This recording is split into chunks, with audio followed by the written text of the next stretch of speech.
ஆதம்பாக்கத்தை சேர்ந்த சுனிதா சக nurse Nancy Nisha வீட்டிற்கு சென்றபோது நான்சி கொடுத்த காளான் சூப் குடித்ததும் மயங்கியுள்ளார். பின்னர் வீட்டிற்கு சென்றபோது தனது 6 சவரன் தங்கச் செயின் காணாமல் போனது தெரியவந்தது. இது குறித்து போலீசார் நடத்தி விசாரணையில் நான்சி நிஷா காளான் சூப் தூக்க மாத்திரை கலந்து தங்க செயினை திருடியது தெரியவந்தது.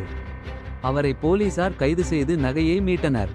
மேலும் கடந்த வாரத்தில் மற்றொரு நர்சியிடமும் இதேபோல் கைவரிசை காட்டி நான்சி ஜாமீனில் வழிவந்தது குறிப்பிடத்தக்கது.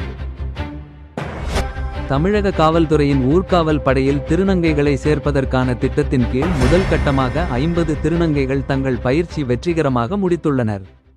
சென்னை தலைமைச் செயலகத்தில் இன்று நடைபெற்ற நிகழ்ச்சியில் முதலமைச்சர் ஸ்டாலின் அவர்கள் திருநங்கைகளுக்கு ஆணைகளை வழங்கி வாழ்த்தினார். இதன் மூலம் தமிழகத்தில் இனி போக்குவரத்து மேலாண்மை மற்றும் பாதுகாப்பு பணிகளில் திருநங்கையரும் தங்களின் பங்களிப்பை வழங்க உள்ளனர்.